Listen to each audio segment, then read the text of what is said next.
Olá, olá, boa noite, pessoal. Sejam bem-vindos à TVD News 581 da Parabólica Digital. E na noite desta quinta-feira eu tenho o grande prazer e honra, mesmo porque eu sou fã incondicional dele há muito tempo, e ele sabe disso, o Procurador de Justiça Marcelo Rocha Monteiro. Ele que é professor de Direito pela Universidade Federal do Rio de Janeiro e coautor do do livro O Inquérito do Fim do Mundo e Sereis como Deuses, o STF e a Subversão da Justiça. Procurador, é uma honra enorme ter o senhor aqui com a gente na TVD. A honra é minha, Camila. Estamos aqui mais uma vez. É sempre um prazer conversar com você e estamos aí. Procurador, a primeira vez que eu entrevistei o senhor foi justamente a respeito do Inquérito do Fim do Mundo. Eu acho que o livro não estava nem sendo confeccionado ainda, foi quando começou a história lá dos inquéritos. E isso foi 2020, 2019, já tem muitos anos, mas até hoje esse inquérito ainda existe e ele ainda está ativo. Como o senhor, que é um grande entendedor das leis, do direito, vê isso? Esse inquérito é uma aberração, né? Ele é uma aberração desde o início. Ele não é uma aberração apenas porque ele foi instaurado em 2019 e 6 anos depois ele continua existindo. Tá? Só para vocês terem uma ideia, o artigo 10 do Código de Processo Penal estabelece que o prazo para a conclusão de um inquérito é de 30 dias. É verdade que lá também há a previsão de que, em alguns casos mais complexos, pode haver prorrogação. Eu trabalhei no Ministério Público numa área em que eu só mexia com inquérito policial, eu recebia os inquéritos das delegacias de polícia, e era comum. O prazo de 30 dias era esgotado, se esgotava, e o delegado pedia uma prorrogação. Então, o promotor concordava, eu concordava com a prorrogação, às vezes por mais 30 dias, às vezes mais 60, às vezes mais 90, às vezes até mais 120 dias. Mas era por aí. Agora, 6 anos, 6 anos de um inquérito, já é, em si, essa duração, totalmente fora dos parâmetros, já é uma aberração. Agora, como eu falei, independente dessa duração absurda, esse inquérito já é uma aberração desde a sua instauração. Por quê?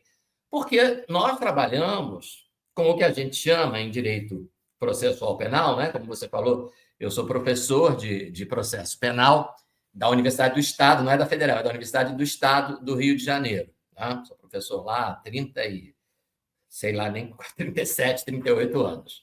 Tá? E o que todo mundo concorda? Porque tem coisas em direito que são polêmicas, existem controvérsias. Direito não é matemática. Mas existem coisas que não são controvertidas. Por exemplo, a Constituição de 1988 adotou um sistema de justiça criminal que a gente chama de sistema acusatório.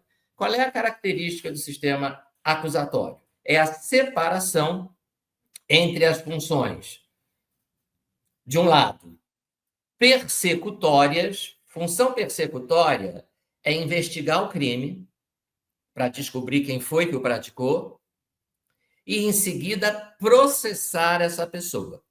Então, quem exerce função persecutória são dois órgãos que costumam atuar de forma relativamente coordenada. A polícia, que investiga os crimes e descobre quem os praticou, e o Ministério Público, que pega essa investigação da polícia e acusa formalmente o suposto autor do crime. O Ministério Público, então, ele processa o suposto criminoso. Então, essa função a gente chama, esse conjunto de funções, né, investigação com a polícia e a acusação com a promotoria, com o Ministério Público, a gente chama de persecução penal, que significa persecução, perseguir, buscar. Né? Penal, pena, castigo. A persecução penal é a busca da pena. É o Estado buscando a punição dos criminosos. Tá? E qual é esse Estado que busca a punição dos criminosos? polícia e promotoria. Então, de um lado, esses órgãos. Do outro lado, exercendo a função jurisdicional, ou seja, a função de julgar o acusado, está o Poder Judiciário. O Poder Judiciário não pode exercer essa função de buscar a punição, porque o Poder Judiciário não busca nada. Vejam, a ideia de buscar uma punição, ela traz o quê? A ideia de quê? De iniciativa, né? Se eu vou buscar alguma coisa, eu tenho que levantar dessa cadeira e tenho que caminhar na direção do que eu estou buscando. A característica do Poder Judiciário é a inércia. O Judiciário não toma a iniciativa de buscar nada. A gente é que vai ao Judiciário, né? A gente vai na Justiça quando a gente está buscando algum direito que a gente acha que tem. Então, o juiz, ele só atua se ele for provocado. E a atuação dele não é nem para investigar, nem para acusar. É para julgar alguém que já foi investigado e está sendo acusado. Então, isso garante aos réus o quê? A certeza de que vai ser julgado por um juiz neutro, um juiz que não tomou nenhuma iniciativa contra o réu por vontade própria. Além disso, se você tem... Então, o que eu estou dizendo é que juiz não instaura inquérito. Inquérito é investigação. Inquérito não é processo. Inquérito é uma investigação que antecede o processo. Inquérito é o que a polícia instaura para descobrir o que aconteceu, porque aquele policial militar estava fazendo uma ronda e encontrou um cadáver com sinais de bala, de tiro, digamos assim. E aí ele leva esse fato ao conhecimento do delegado de polícia, e o delegado de polícia instaura uma investigação para saber o que aconteceu. Essa investigação chama-se inquérito.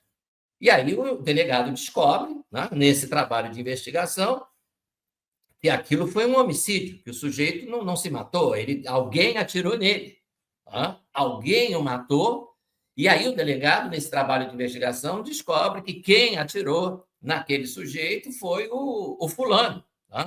E que o fulano fez isso por um motivo determinado, porque os dois eram traficantes, rivais, e um matou o outro para ficar com aquele local de venda de entorpecente para ele. Então, a polícia recolhe essas provas, entrega para o promotor, para o Ministério Público, e o Ministério Público faz a acusação formal. O réu é chamado para se defender, se estabelece um processo contraditório, direitos iguais para quem acusa e para quem defende, e no final, o juiz, o julgador, vai decidir se o réu é culpado e, portanto, condená-lo, ou se é inocente e, portanto, vai absolvê-lo. Então, o sistema acusatório é simplesmente isso. Não pode haver mistura entre as funções, de um lado, da polícia e do promotor, e do outro lado, a função do juiz. Portanto, não há lugar na nossa Constituição Federal para instauração de inquérito pelo juiz. O Supremo é juiz, o Supremo é um tribunal composto por 11 juízes. Então, eles estão absolutamente fora do seu papel constitucional. Não é de graça que a lei estabelece essa separação de poderes. Veja só, se um juiz pudesse instaurar inquérito, conduzir um inquérito, presidir um inquérito, exatamente o que o Supremo está fazendo, exatamente o que o senhor Alexandre de Moraes faz no inquérito das fake news. O que vai acontecer? A nossa lei diz o seguinte: o juiz tem que julgar o réu ao final do processo. A gente chama esse processo de conhecimento. O juiz vai tomar conhecimento do que aconteceu ao longo do processo. E se o juiz tiver um conhecimento daquele fato antes do processo começar? Por exemplo, imagina, Camila, que um juiz criminal, por acaso, andando na rua, entrando num banco, foi testemunha de um crime. O que a lei diz sobre esse juiz que foi testemunha de um crime? Está impedido. no processo relativo a esse crime, ele não pode atuar como juiz.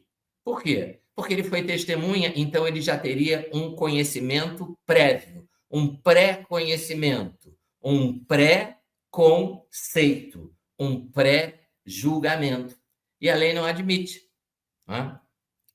O juiz que, antes do processo começar, atuou na investigação, evidentemente que ele vai formar um juízo. Imagina, você passou 30 dias, 60 dias, 6 anos investigando um crime. Agora vai começar o processo. E o juiz desse processo vai ser você. Não é possível que, nesse tempo todo, você não tenha formado uma opinião sobre o que aconteceu, sobre o que deixou de acontecer, sobre o que o investigado fez ou deixou de fazer. Já está tudo na sua mente. Tá? E é isso que a lei não quer. Você já tem um conceito pré-estabelecido sobre aquele fato. E, portanto, você não pode julgar. Tá? Se você, como juiz, já tem um conhecimento desse fato anterior ao processo, seja porque você o testemunhou, seja porque você o investigou, tá? Atuando como se fosse não um juiz, mas um delegado de polícia, então você perdeu aquela neutralidade, aquela isenção que o sistema acusatório quer que todo juiz tenha. Eu tenho alunos, Camila, tive até um estagiário brilhante, ele, logo depois que se formou, fez concurso para delegado de polícia, foi aprovado em primeiro lugar, e atuou alguns anos como delegado de polícia em diversas delegacias do Rio de Janeiro.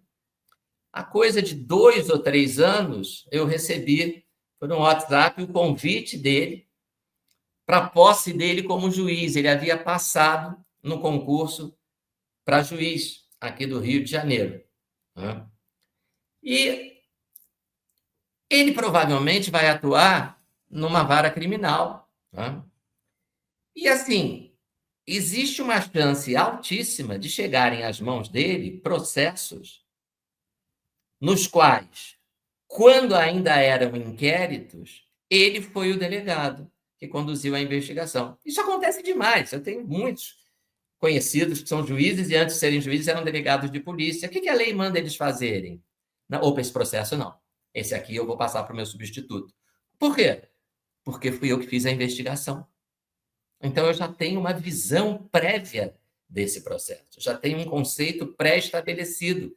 E o julgador não pode ter um conceito pré-estabelecido. Você imagina o senhor Alexandre de Moraes julgando quando esses fatos, objetos do inquérito das fake news, virarem processo, né? Alguns vão virar, outros eu desconfio que não vão virar nunca, porque ele está usando esse inquérito como instrumento de pressão política. Mas você imagina, ele vai julgar.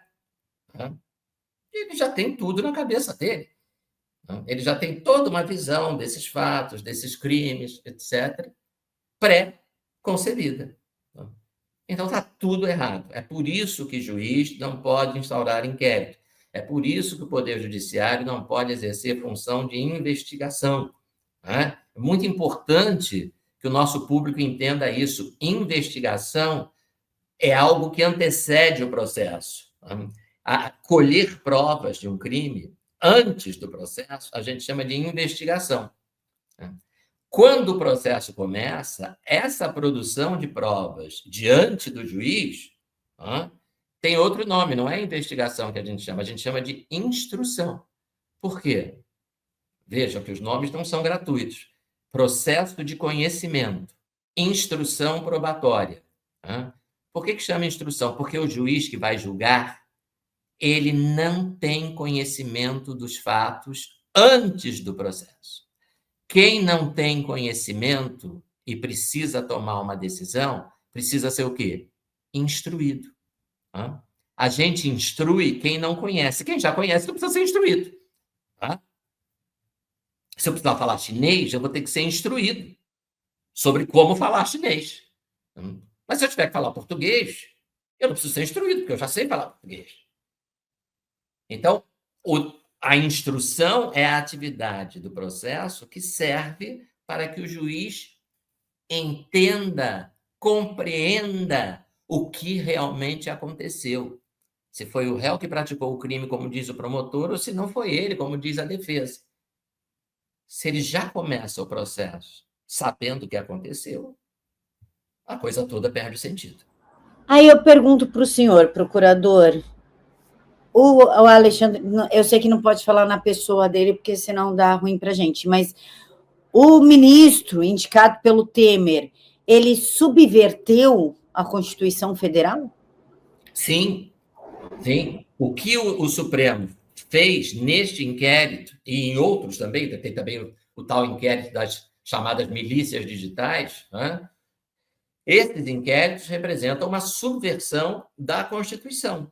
Né? Quer dizer, o Poder Judiciário, né, está exercendo funções que são do Poder Executivo. Só para lembrar, gente, a polícia que investiga, que é a Polícia Civil no âmbito estadual e a Polícia Federal no âmbito federal, polícias são órgãos do Poder Executivo. Tá? Quem nomeia o secretário de Segurança, aqui no Rio nós temos o secretário de Polícia Civil, é o governador do Estado. Quem nomeia o diretor da Polícia Federal é o presidente da República. Então, o Supremo, ao instaurar esses inquéritos, né, ao exercer função investigatória, está exercendo uma função que a Constituição não atribui ao Poder Judiciário. E não atribui, não é porque esqueceu, não atribui por tudo que eu acabei de explicar agora. Porque se tem um órgão do Estado que não pode exercer investigação antes do processo, é o Poder Judiciário. Para que não comece o processo com um conhecimento, um conceito pré-estabelecido. Então, há sim uma subversão dessa ordem constitucional, claramente. E, procurador, o caso do 8 de janeiro, porque ele também vai julgar, aliás, ele está julgando, e ele, inclusive, falou que dá para condenar por massa, sem individualizar os crimes, mesmo porque Flávio Dino sumiu com as filmagens das câmeras, né? Ele apagou, escondeu, enfim. Como é que ficaria essa situação se nós vivêssemos num ordenamento jurídico estável e equilibrado? Essa situação jamais poderia acontecer, né? Nos últimos 2 ou 3 meses, o ministro Marco Aurélio, né, ministro aposentado do Supremo Tribunal Federal, tem dado várias declarações nesse sentido. Né? Ele lembra o seguinte: a competência do Supremo não é uma vara criminal. O Supremo, em regra, né, não tem como função julgar réus acusados de crime. Ele terá essa função em caráter excepcional, né, quando o réu tiver o que a gente chama de foro especial, ou foro por prerrogativa de função, que o leigo costuma chamar de foro privilegiado. Não é um nome muito técnico, mas tudo bem, é muito usado. Foro privilegiado. Quem é que tem foro privilegiado? Basta que a gente vá na Constituição Federal e lá estão enumerados, acho que cabem aqui nos dedos das mãos. Né? Quer dizer, o Supremo vai julgar como primeira e única instância um processo criminal apenas e tão somente quando o acusado do crime for presidente da República, vice-presidente da República, senador, deputado federal, ministro do próprio Supremo Tribunal Federal, ministros dos tribunais superiores, né? Ministro do Tribunal de Contas da União, ministros de Estado, né? Ministro da Fazenda, ministro, enfim, das Relações Exteriores, etc., o Procurador-Geral da República, não sei se eu já falei, e chefes de missão diplomática em caráter permanente, que são os embaixadores. Acho que é isso, damos 10 dedinhos aqui das mãos. Só essa enumeração, como disse recentemente o ministro Marco Aurélio, ela é o que a gente chama em direito de numerus clausus, né? A gente gosta de usar um latim para as pessoas pensarem que a gente fala latim. Numeração numerus clausus, números fechados, ela é taxativa, não é exemplificativa, né? São esses e somente esses. Vejam, no 8 de janeiro, nós estamos vendo cabeleireira sendo julgada pelo Supremo, aposentado sendo julgado pelo Supremo, dona de casa sendo julgada pelo Supremo, professora sendo julgada, pessoas comuns, né, que não ocupam nenhum cargo que lhes dê a prerrogativa de ser julgado pelo Supremo. Isso significa duas violações importantíssimas da Constituição. A primeira e a mais óbvia é que esses réus estão sendo julgados por um tribunal que não tem competência legal para julgá-los. Isso é uma violação do que a gente chama de princípio do juiz natural. Se você é acusado de um crime, você tem que ser julgado pelo juiz ou tribunal cuja competência foi estabelecida pela lei antes de você cometer o crime. Antes de você cometer o crime. Esse é o juiz natural. Né? Então, se a lei diz que quem cometer um homicídio na cidade de Niterói vai ser julgado pelo Tribunal do Júri de Niterói, quando você comete o homicídio lá em Niterói, ou quando você é acusado de cometer esse homicídio, essa lei já estava em vigor. Então, o juiz natural do crime do qual você está sendo acusado é o Tribunal do Júri de Niterói, porque a lei já dizia isso antes. Quando a regra de quem vai julgar você é criada depois que você é acusado do crime, depois, a gente chama isso de tribunal de exceção. O tribunal de exceção é algo que o Estado de Direito repudia. Nós temos exemplos de tribunal de exceção, temos um grande exemplo de tribunal de exceção, mas que, historicamente, não tinha outro jeito. Quando os aliados venceram os nazistas, eles queriam que os nazistas, os mais importantes, né? Hitler já havia se suicidado, mas tinha lá Goering, Goebbels também tinha se suicidado. Mas, enfim, tinha lá um monte de Ribbentrop e tantos outros, que deviam ser julgados por crime de guerra. Agora, o que era a Alemanha no final da Segunda Guerra Mundial? Era um Estado totalmente destroçado. Você não tinha um poder judiciário funcionando. Você não tinha nada funcionando. Então, eles criaram o Tribunal de Nuremberg. O Tribunal de Nuremberg é um tribunal de exceção, porque ele foi criado depois do crime. Primeiro os crimes foram cometidos. Depois se decidiu, olha, eles vão ser julgados por esse tribunal que a gente acaba de criar aqui na Alemanha, com a participação dos vencedores, dos franceses, dos ingleses, dos americanos e dos russos. O Brasil, não tem, a situação do Brasil não tem nada a ver com a Alemanha do pós-guerra.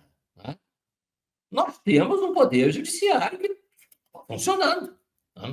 Esse poder. E temos uma regra de competência, lá no artigo 109, inciso 4º, da Constituição Federal, que diz o seguinte: se você for acusado de praticar um crime contra bens da União, por exemplo, for acusado de danificar a sede do Congresso Nacional, uma estátua em frente ao Supremo, a sede do Supremo, quebrar não sei o que no Palácio do Planalto. Então, você praticou um crime de dano contra bens da União. E aí, quem vai te julgar? Está escrito lá, juiz federal. Você vai ser julgado por um juiz federal de primeira instância. O Supremo simplesmente atropelou essa regra e, sem qualquer justificativa na Constituição, agindo como um verdadeiro tribunal de exceção, está julgando essas mais de 1.000 pessoas. Mas não é só isso. Tem uma segunda violação da Constituição aí, que é a seguinte: se você é julgado em única instância pelo tribunal mais alto do país e você é condenado, você não tem a quem recorrer. Então, se você é julgado pelo Supremo, você está sendo negado a você aquilo que a Constituição garante aos acusados em geral. Essa é a expressão utilizada no artigo 5º, inciso 55 da Constituição.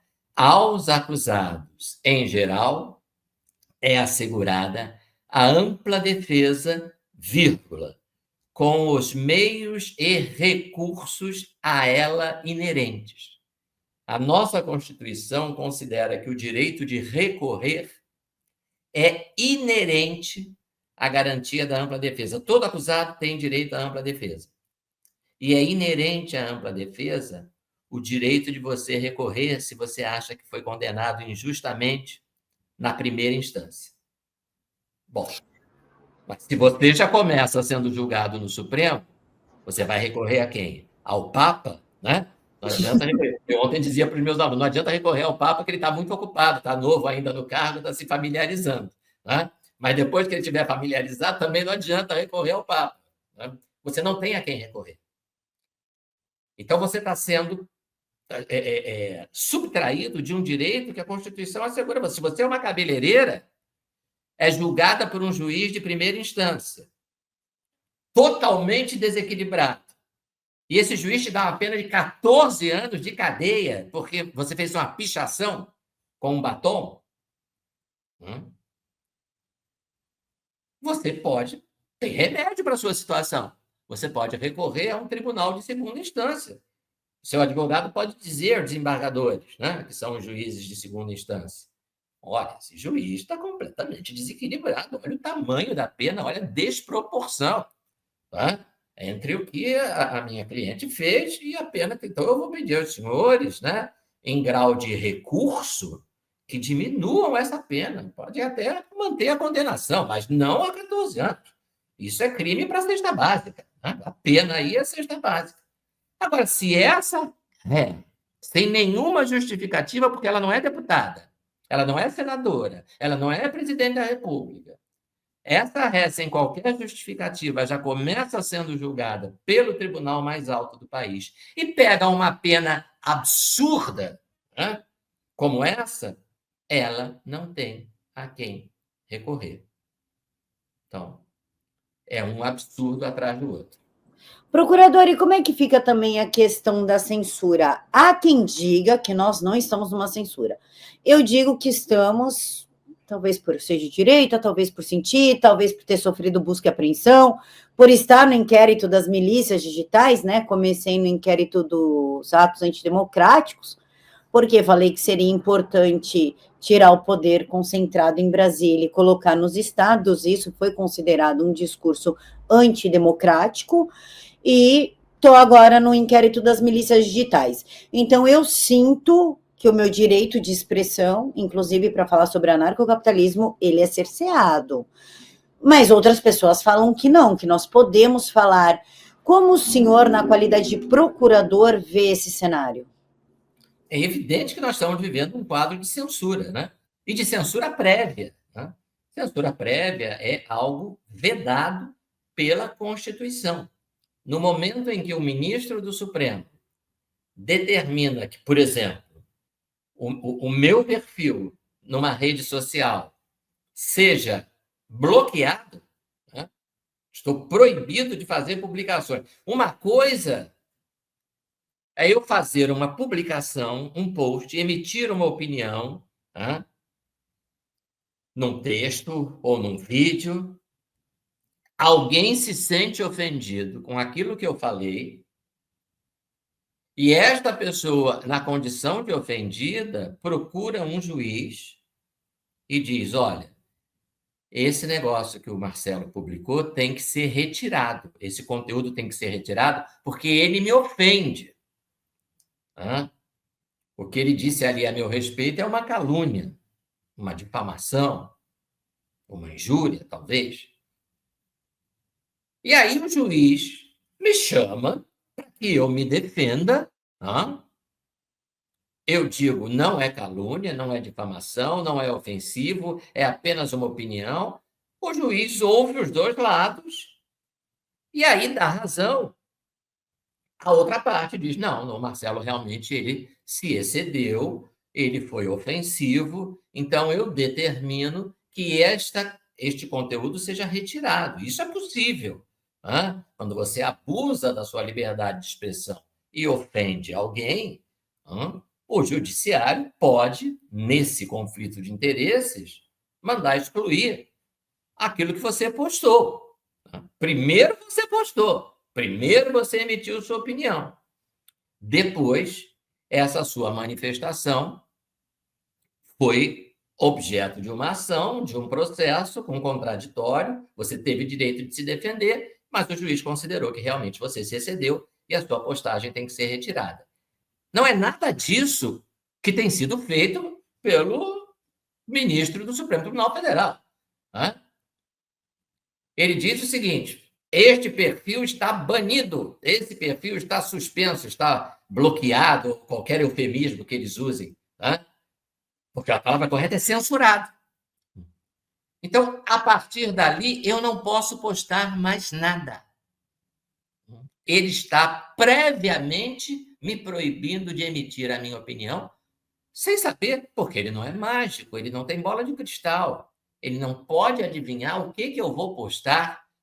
Hoje é quinta-feira, ele não pode adivinhar o que eu vou postar na sexta-feira, no fim de semana, na semana que vem e no mês que vem, mas ele já me proibiu. O nome disso, obviamente, não é retirada de conteúdo. O nome disso é censura prévia. E o Supremo tem usado e abusado desse expediente nesses inquéritos. E isso é ilegal. É uma medida cautelar. Não está prevista na lei. Mas o juiz tem o poder geral de cautela. Ele pode tomar medidas cautelares, mesmo que elas não estejam previstas na lei. Dá para discutir isso, mas uma coisa é certa. Se é algo que a Constituição proíbe, então o juiz não pode adotar. Ainda que você entenda que o juiz criminal tem esse poder geral de cautela, eu entendo que não tem, mas ainda que você entenda que ele tem, a medida cautelar que este juiz adota não pode ser alguma coisa que a Constituição proíbe. A Constituição proíbe censura prévia. E esse bloqueio de perfis nada mais é senão censura prévia. Não tem outra explicação.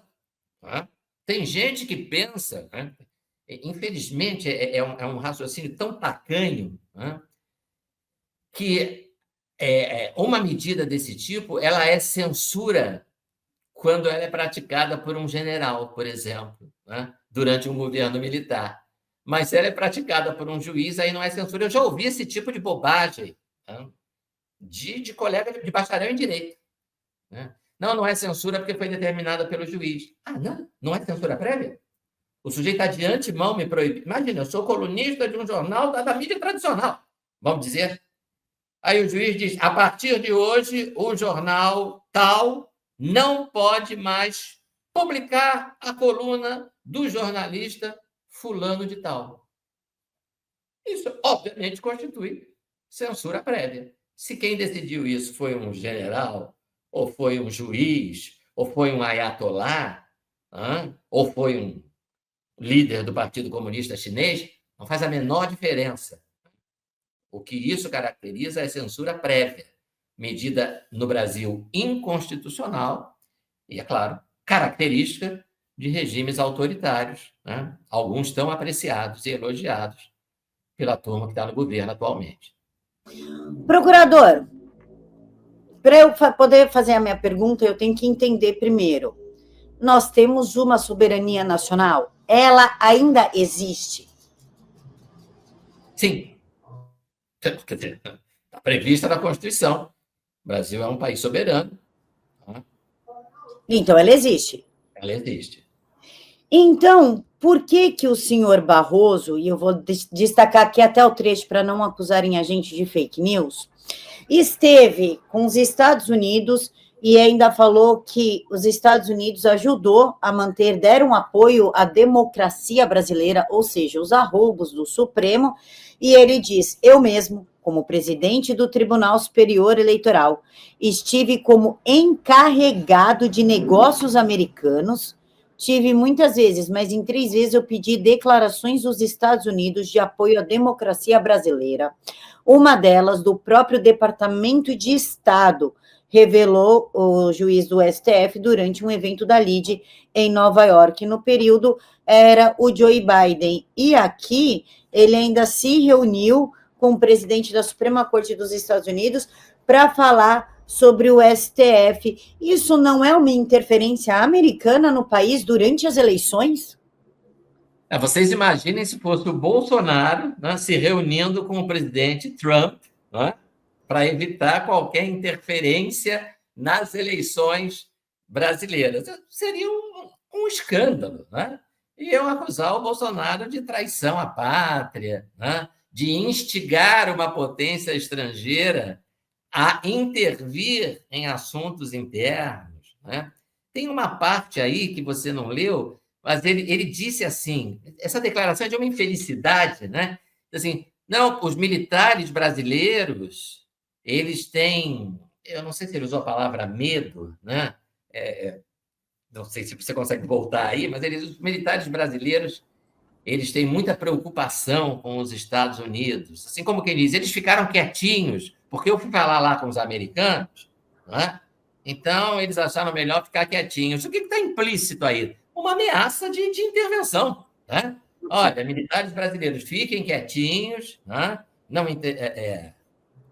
O presidente do Supremo citou ainda as Forças Armadas. Acho que isso teve algum papel. O que teve algum papel? Ele ir lá falar com o governo americano, porque os militares brasileiros não gostam de se indispor com os Estados Unidos, porque é aqui que obtém seus custos e equipamento. Olha só o que ele está dizendo assim, não, os militares, eles queriam acabar com a democracia brasileira, mas eu, né, olha como eu sou importante, eu fui aos Estados Unidos, eu conversei com a turma lá do governo americano, e aí, por causa disso, esses militares antidemocráticos meteram o rabo entre as pernas e ficaram quietinhos. Mas isso aí assim, né?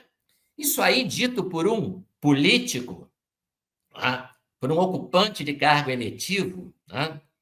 Presidente, governador ou coisa parecida, senador, deputado ou coisa parecida, já seria um horror, né? Já seria uma coisa assim, do ponto de vista do respeito às instituições, né, militares, já seria uma coisa assim horrorosa. Isso foi dito por um juiz. Isso foi dito por um juiz, alguém que a princípio não devia dizer absolutamente nada fora dos autos. O ministro Barroso não resiste aos holofotes. Ele, evidentemente, está na função errada. A última função que ele devia ocupar era de juiz. Ele gosta de holofote, ele gosta disso, dar entrevista, ir ao exterior, falar. Ele sofre de incontinência verbal. Se fosse político, né? Eu digo, se fosse formalmente político, deputado, senador, presidente, governador, né? Ainda vá. Mas ele é um magistrado. Né? Quantas entrevistas você já ouviu de um integrante da Suprema Corte americana? Nunca, nenhuma, nunca. Nunca. Nenhuma. Né? Nenhuma. Quantos perfis de integrantes da Suprema Corte americana você encontra em redes sociais? Nenhum. Eu também nunca achei. Não tem, nem do Clarence Thomas, nem da Amy Barrett, nem do ninguém. Tá? Eles se manifestam nos julgamentos. Né? No máximo, você vai vê-los dando palestras em universidades, com caráter acadêmico. Né? Mas esse tipo de declaração, pelo amor de Deus. Né?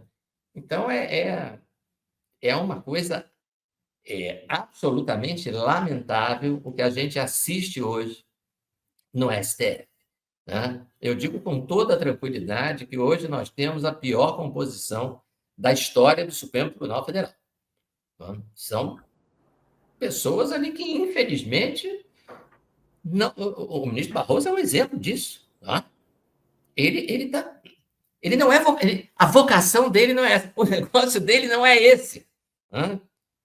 Ele não tá, ele é aquele jogador de vôlei que é escalado para fazer parte da seleção brasileira de futebol. Né? Como jogador de vôlei, talentoso, competente. O negócio dele não é futebol, está no lugar errado. O negócio dele não é a magistratura, não é a discrição, a contenção, aquela coisa de não aparecer. Quanto menos aparecer, melhor. Ao contrário, ele parece que busca os holofotes a toda hora.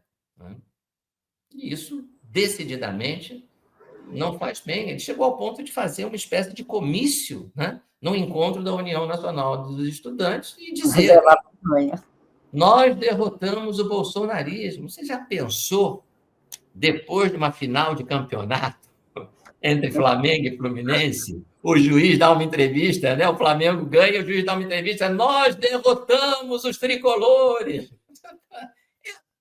Não sei nem o que dizer.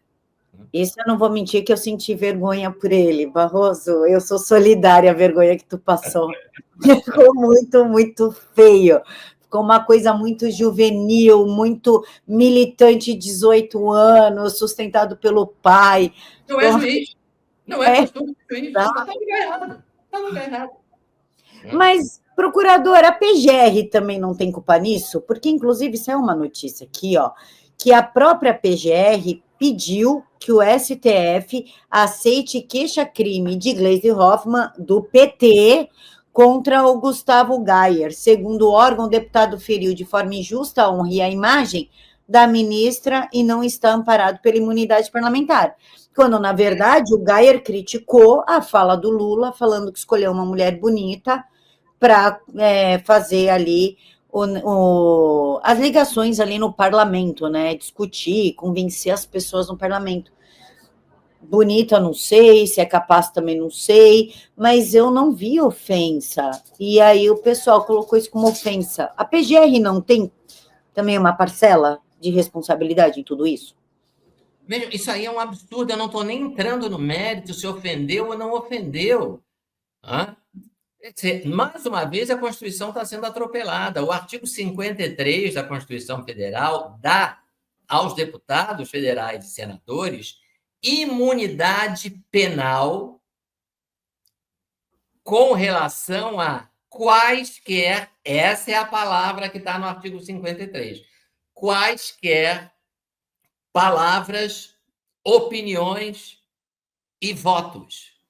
Então, a imunidade penal significa você diz alguma coisa, você é deputado federal, você diz alguma coisa que, se eu, que não sou deputado, dissesse, poderia eventualmente caracterizar um crime de calúnia, difamação, injúria, ameaça, apologia do crime. Qualquer um desses crimes que você pode cometer com a palavra, com o uso da palavra. Você é imune, penalmente imune. Eu não sou deputado, se eu disser isso, posso ser punido. Você é deputado, você não pode. Se nós usarmos as mesmas palavras, eu cometo crime, e você, que é deputado, não comete, ou uma pequena divergência sobre isso, eu cometo crime e posso ser punido, você, que é deputado, também comete crime, mas é imune à punição. Dois caminhos para chegar no mesmo lugar. Não pode ser punido. Esse é o significado da imunidade. Mas não devia ser quaisquer palavras. Então muda a Constituição. Você é contra essa regra do artigo 53? Muda. Escreve lá para o seu deputado, para o seu senador, para fazerem uma emenda à Constituição, suprimindo a palavra quaisquer. Por quê? Quaisquer é quaisquer. O plural de qualquer. Qualquer palavra sua, no exercício da função,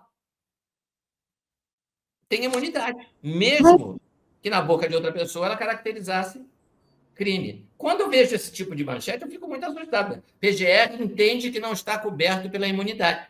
Então, depende do entendimento do procurador-geral? Sim, porque aí entra a história do deputado tem.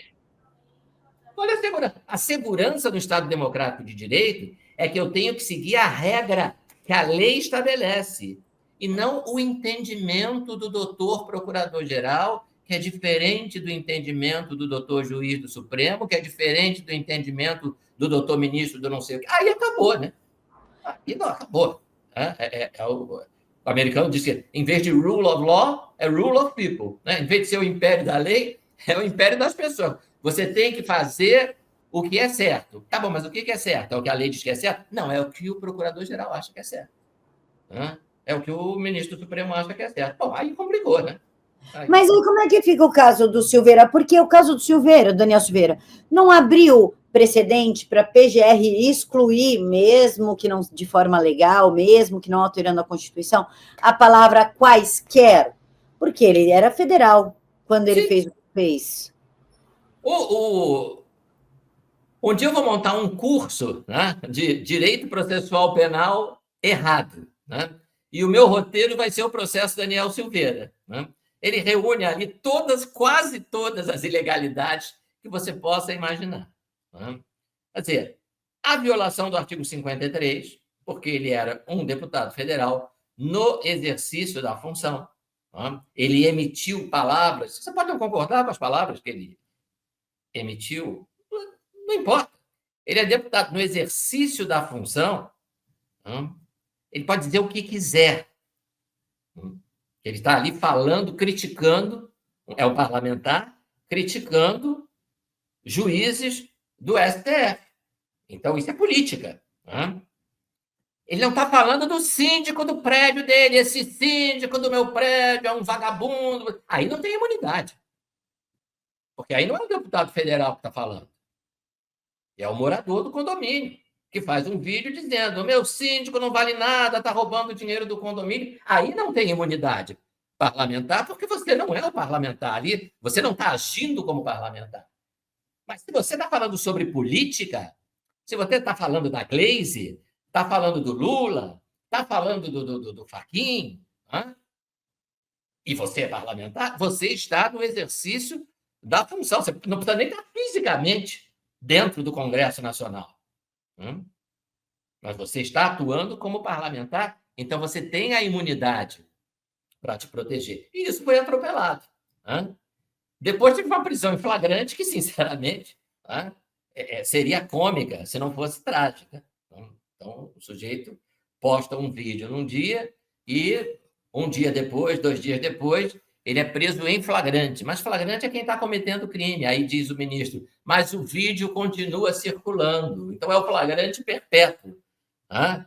Se filmarem você matando alguém em 2025, daqui a 10 anos esse vídeo continua circulando, o policial chega para você e diz: você está preso em flagrante. Mas como assim em flagrante? Porque você matou alguém há 10 anos.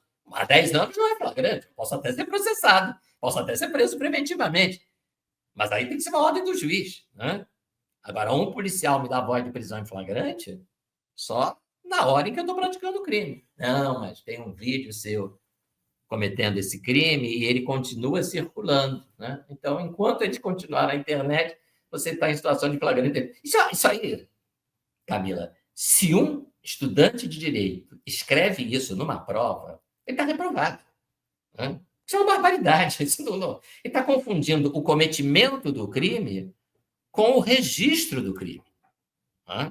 Quer dizer, o vídeo é um registro do fato, não é um fato. Então, assim, se você mata alguém no dia 15 de maio de 2025, o fato foi praticado no dia 15 de maio de 2025. Alguém filmou. E aí você assiste esse vídeo em 15 de junho de 2026, e aí você vai dizer que o fato continua sendo praticado? Pelo amor de Deus. Você está assistindo um registro do fato. O fato já aconteceu. Considera-se em flagrante delito quem está cometendo o crime ou acabou de cometê-lo. Então, é outro absurdo. E daí para frente, como dizem por aí, daí para frente é só para trás. A Câmara dos Deputados, para não dizer que é tudo responsabilidade do Judiciário, a Câmara fez um papelão, porque, sendo o deputado federal preso em flagrante, a Câmara teria que se manifestar, validando ou não essa prisão, e ela se rendeu a essa ilegalidade e validou a prisão do Daniel Silveira. Depois vem um processo completamente sem eira nem beira, uma pena absolutamente... Qualquer pena aí seria ilegal, mas a pena dele é absolutamente desproporcional, uma acusação completamente louca, né? Você pode dizer assim, ele falou mal do Fachin, uma ameaça ao Fachin, porque ele disse que gostaria de ver o Fachin apanhar, tomar uma surra de gato morto, até o gato miar. Então, isso ele ameaçou. Ok, ameaça, artigo 147, né? Pena máxima de 6 meses de prisão. Daniel foi condenado a mais de 8 anos. 8 anos. Né? Ele atacou a democracia. Então, você está confundindo as pessoas com as instituições. Quando você fala mal de um ministro do Supremo, você não está atacando o Supremo nem a democracia. Você está atacando aquele ministro. Né? Você está criticando aquele... O nazismo fazia isso. Qualquer crítica que se fizesse a um dirigente nazista era vista como um crime contra a pátria alemã. Um crime contra o Reich. E aí você era condenado às penas mais estapafúrdias, inclusive, dependendo do caso, condenado à morte. Você não estava atacando a Alemanha, você estava atacando aquele sujeito, aquele dirigente nazista. Então, você confunde a crítica dirigida ao agente público com uma suposta crítica à democracia, às instituições, ao Estado de Direito. Né? É como se os ministros do Supremo dissessem: nós somos o Estado de Direito, nós somos a democracia. Se você nos ataca, você ataca a democracia. Se você nos critica, critica a democracia. Se você nos ameaça, ameaça a democracia. Então, você não vai pegar 6 meses, você vai pegar 8 anos de prisão. Por esse perigo que você representa para as instituições democráticas. Bom, aí depois de ser condenado a essa pena absolutamente ilegal, num processo ilegal, ele é, o Daniel Silveira, legalmente indultado pelo presidente da República, porque o presidente da República tem assegurado pela Constituição o poder discricionário de conceder indulto. Dentro dos limites da Constituição, ele concede indulto a quem ele quiser. Quais são os limites da Constituição? Crime hediondo. O presidente da República não tem poder de conceder indulto a quem for condenado por crime hediondo. Homicídio qualificado. Mas, procurador, outra coisa que está acontecendo aqui no Brasil, além dessa pena bizarra do Daniel, que inclusive ele foi para o hospital e foi preso de novo. Tipo, sei lá, sangra em casa, morre em casa, faz medicina chinesa. Não tem fim. Não tem fim. É uma sequência de ilegalidades que começa na prisão em flagrante, entre aspas, e prossegue na fase de execução da pena. Quer dizer, o indulto é ilegalmente derrubado pelo Supremo, ele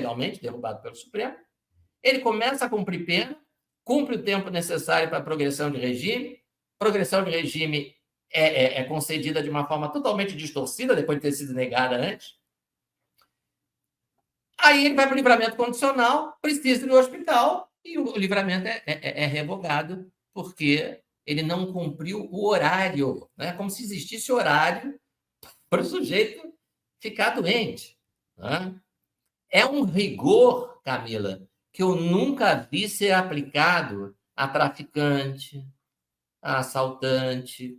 Olha, tem quase 40 anos de Ministério Público, sempre atuando na área criminal, que eu já vi de processo, de bandidos de alta periculosidade, todos eles com direito à progressão de regime, com direito à saidinha temporária, com direito a regime semiaberto, com direito, quando chega o momento, ao livramento condicional. Ninguém fiscaliza nada no livramento condicional, ninguém fiscaliza nada, quero deixar isso bem claro. O único fiscalizado foi o Daniel Silveira. Esse fiscalização é 100%. Se durante o livramento condicional o sujeito que estava cumprindo pena por estupro ou por latrocínio, se ele vai frequentar bar, casa de prostituição, vai portar arma, tudo que ele é proibido de fazer no livramento condicional, ninguém vai ficar sabendo, porque não tem fiscalização nenhuma, menos Daniel Silveira. Daniel Silveira chegou meia hora atrasado em casa, no dia em que foi para o hospital, pronto, voltou para a cadeia, foi revogado o livramento condicional. Deve ser coincidência, né? Deve ser coincidência que ninguém é fiscalizado, só o Daniel Silveira é, com esse rigor todo. Inclusive, procurador, já que o senhor falou de outros criminosos que são soltos, esse cara aqui, DJ Lucas, ele abusou de uma menina de 9 anos de idade, mandou a foto erroneamente para o irmão da garota, ao invés de mandar em um grupo de pedófilos, e saiu pela porta da frente da delegacia porque passou o período de flagrante. Ele estuprou uma menina de 9 anos e ele está solto. Exatamente. Exatamente. Ah, com provas. Hoje, eu disse isso há algum tempo numa palestra na Escola da Magistratura aqui do Rio. Hoje, a impressão que a gente tem é que existem dois sistemas de justiça criminal. Um, para os pedófilos, estupradores, assaltantes, traficantes, com todas as garantias possíveis e imagináveis. É o chamado garantismo penal. A maior preocupação do sistema de justiça é com os direitos do réu. Os direitos de verdade, claro, o réu também tem os seus direitos, e os direitos, entre aspas, né, que são inventados para direito de diminuir a pena pela leitura de livros.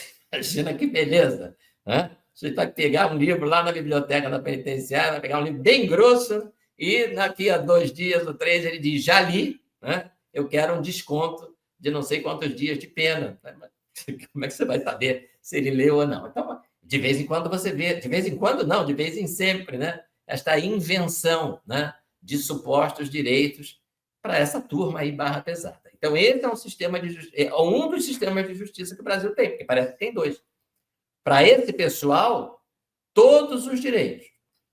Foi condenado por corrupção quando era governador, 400 anos de prisão, não tem problema, vai ser solto.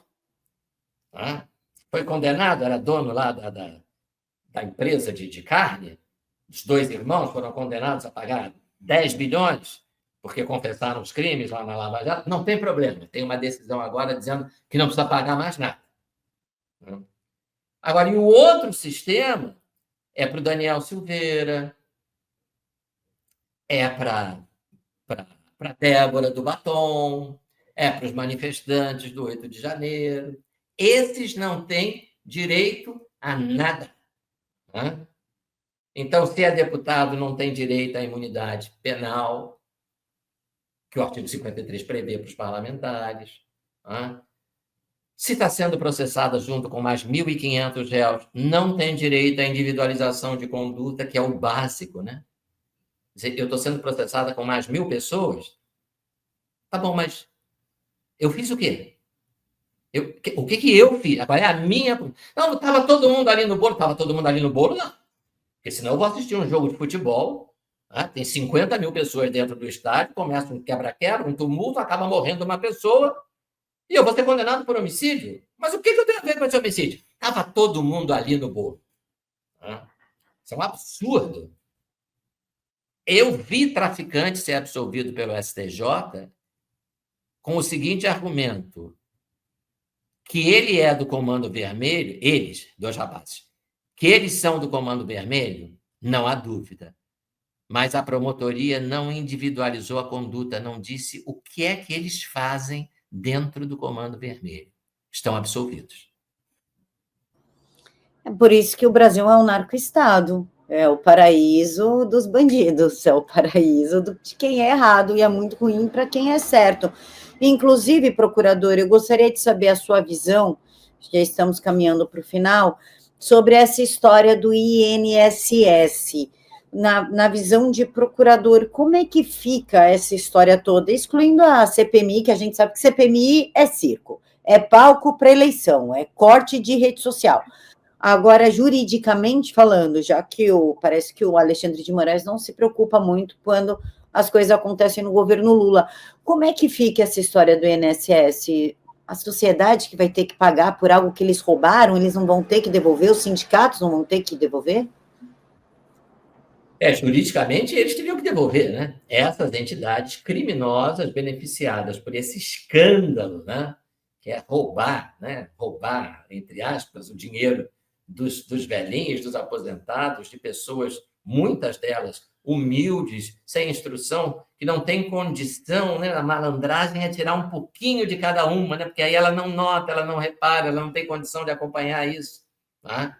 Então, essas entidades deveriam devolver o dinheiro, não nós, pagadores de impostos, né? Mas eles que se beneficiaram, que usaram esse dinheiro para comprar. Você viu os carrões?